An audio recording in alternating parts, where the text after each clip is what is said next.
Guys, स्वागत है आपका बैंकिंग बीच चैनल पर। हम हाजिर हैं 8 अगस्त की ताज़ा तरीन खबरें लेकर।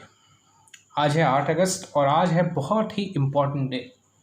Today is 78th anniversary of quit India movement. Yes, quit India movement, भारत छोड़ो आंदोलन की 78th एनिवर्सरी है आज। आज ही के दिन 8 अगस्त 1942 में क्विट इंडिया मूवमेंट की शुरुआत हुई थी। इसे लोग अगस्त क्रांति के नाम से भी जानते हैं। महात्मा गांधी ने इस क्विट इंडिया मूवमेंट की शुरुआत की थी और इसे final lane in the coffin of British rule भी कहा जाता है। महात्मा गांधी ने ब्रिटिश रूल के एंड के लिए ये मूवमेंट शुरू किया था। After the failure of Cripps mission, Mahatma Gandhi gave the call of do और डाई। क्रिप्स मिशन के फेल्योर के बाद महात्मा गांधी ने डू और डाई का नारा दिया था, करो या मरो, अपनी स्पीच में क्विट इंडिया मूवमेंट के। तो आज है 78th anniversary of quit India movement. So शुरू करते हैं आज के करंट अफेयर्स का सिलसिला। Moving on to our first news. Delhi government launches new electric vehicle policy. Delhi government ने नई इलेक्ट्रिकल व्हीकल पॉलिसी लागू की है। इस पॉलिसी के अंदर जो भी रजिस्ट्रेशन फ़ी होगा इलेक्ट्रिकल व्हीकल का, रोड टैक्स होगा, उसको वेव कर दिया जाएगा, उसको माफ़ कर दिया जाएगा।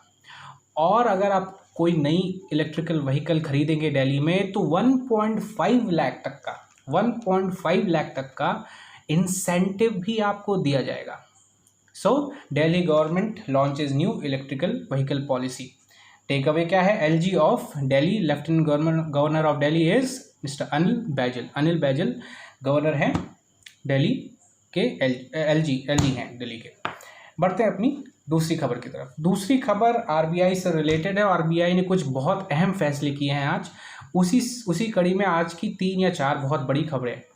रिजर्व बैंक ने ऑनलाइन डिस्प्यूट रेजोल्यूशन सिस्टम की शुरुआत की है डिजिटल पेमेंट्स के लिए। आपको पता है डिजिटल पेमेंट्स अब आप करते हैं तो कभी के पैसे कट जाते हैं, काम नहीं होता है, या पैसे कभी कभी बहुत सारी दिक्कतें आ जाती है। उसके लिए रिजर्व बैंक ने एक ऑनलाइन डिस्प्यूट रेजोल्यूशन सिस्टम की शुरुआत की है। ऑनलाइन डिस्प्यूट रेजोल्यूशन सिस्टम, ये सिस्टम को हम ओडीआर नाम से जानेंगे। ऑनलाइन डिस्प्यूट रेजोल्यूशन के नाम से हम जानेंगे। ये सिस्टम 1 जनवरी 2021 से सुचारू रूप से चालू हो जाएगा। This system will operate from 1 January 2021। RBI ने एक और बड़ा फैसला किया आज। RBI launches offline retail payment scheme using cards and mobile services. RBI ने ऑनलाइन रिटेल पेमेंट स्कीम की शुरुआत की है। मान लीजिए आप किसी ऐसे रिमोट जगह पे हैं, ऐसी जगह पे है जहाँ पे बैंक्स में इंटरनेट कनेक्टिविटी इतनी अच्छी नहीं है और आपको वहाँ पैसे निकालने, एटीएम में कनेक्टिविटी नहीं है, तो आप किसी भी रिटेलर के पास या किसी भी आरबीआई ऑथराइज्ड जगह पर जाकर के अपने कार्ड और मोबाइल की मदद से पैसे निकाल सकते हैं। आरबीआई ने ये नया सिस्टम शुरू किया है। ये इस सिस्टम के अंदर, इस ऑफलाइन रिटेल पेमेंट स्कीम के अंदर मैक्सिमम ट्रांजेक्शन जो एक आदमी एक बार में कर सकता है वो 200 रुपये के मैक्सिमम ट्रांजेक्शन कर सकता है, और एक दिन की जो लिमिट है वो 2000 रखी गई है। So maximum transaction at one time is ₹200 and limit of transaction for a day is ₹2000। ये स्कीम 31 मार्च 2021 तक चलेगी। 31 मार्च 2021 तक ये स्कीम चलेगी। आरबीआई ने एक और बहुत बड़ा फैसला किया आज। आरबीआई ने एक कमेटी का सेटअप किया जिसका नाम है केवी कामत कमेटी। केवी कामत एक वेटरन बैंकर हैं। उनके अध्यक्षता में एक कमेटी बनाई गई है जो कि कोविड-19 रिलेटेड इश्यूज पर आरबीआई को ब्रीफ करेगी। एक्चुअली में स्ट्रेस्ड एसेट्स, कोविड-19 की वजह से मार्केट के जो स्ट्रेस एसेट्स के बारे में उसको रिव्यू करेगी और आरबीआई को जानकारी देगी। जो भी मार्केट के प्लेयर्स हैं जिनको सबसे ज़्यादा नुकसान पहुंचा है कोविड-19 की वजह से, उनकी information K V Kamath committee RBI को देगी 1 महीने के अंदर। Within 1 month K V Kamath committee will report RBI. K V Kamath committee में 4 और लोग हैं केवी कामत के अलावा। So this committee consist of 5 people. RBI ने इसी से रिलेटेड एक और बड़ी अनाउंसमेंट किया। RBI announces loan restructuring window. RBI ने लोन रीस्ट्रक्चरिंग विंडो की भी शुरुआत की।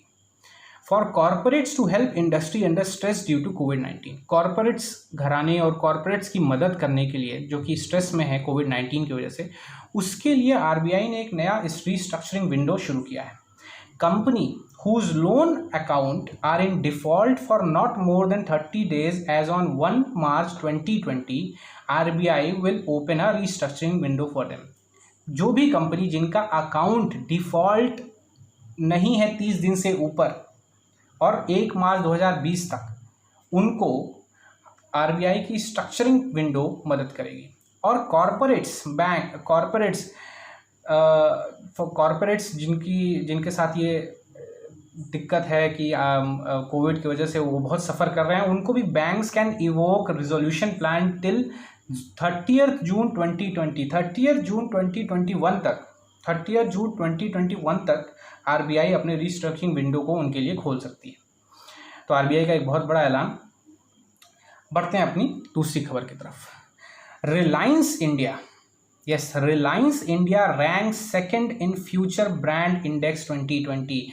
फ्यूचर ब्रांड इंडेक्स ने अपनी रेटिंग निकाली है जिसमें रिलायंस इंडस्ट्रीज को वर्ल्ड की दूसरी सबसे वैल्यूएबल इंडस्ट्री का तमगा मिला है।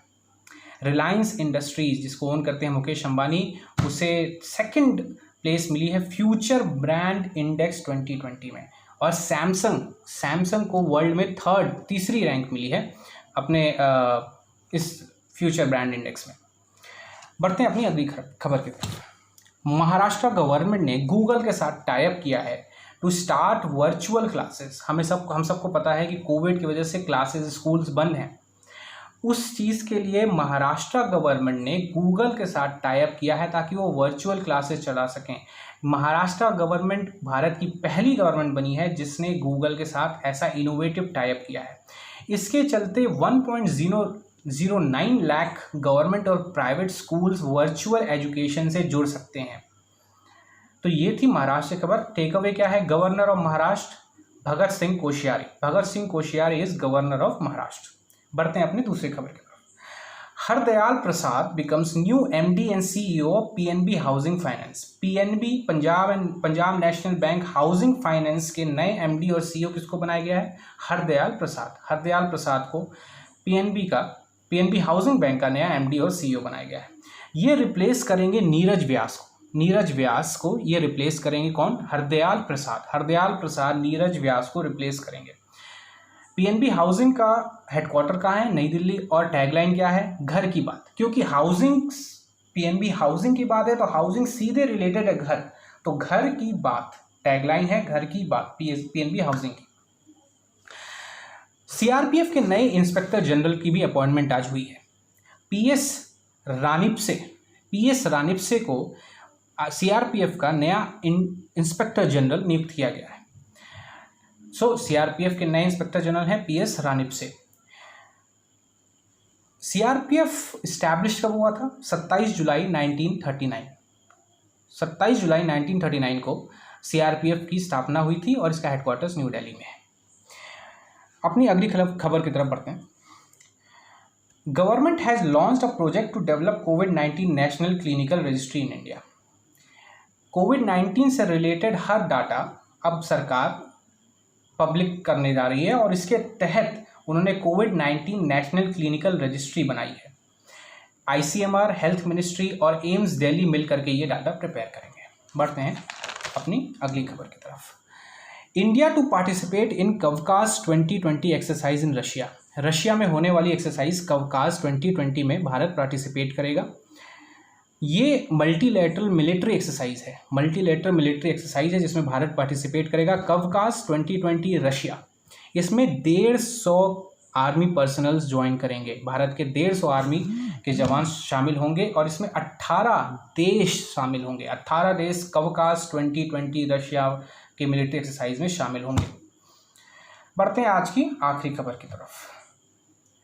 अ book titled amazing Ayodhya authored by Neena Rai ने एक किताब लिखी है जिसका नाम है amazing Ayodhya is a book titled by Neena Rai. Okay, amazing Ayodhya, इसमें अयोध्या की खूबियाँ, अयोध्या की हिस्ट्री के बारे में लिखा गया है। नीना राय ने अमेजिंग अयोध्या नामक एक बुक लिखी है। और आज की आखिरी खबर, T20 वर्ल्ड कप जो इस साल ऑस्ट्रेलिया में होना था उसे रीशेड्यूल कर दिया गया है 2021 के लिए, और इस बार जो देश उसको होस्ट करेगा वो है Bharat. So India is going to host ICC men's 2020 world cup in 2021। तो ये थी आज की कुछ इंपॉर्टेंट खबरें। मुझे उम्मीद है आपको आज की करंट अफेयर्स समझ में आ गई होगी। अगर आपको समझ में आया है, अगर आपको ये वीडियो अच्छा लगा है तो लाइक करें, शेयर करें, सब्सक्राइब करें। कल हम फिर से मिलेंगे 9 अगस्त की खबरों के साथ। नमस्कार।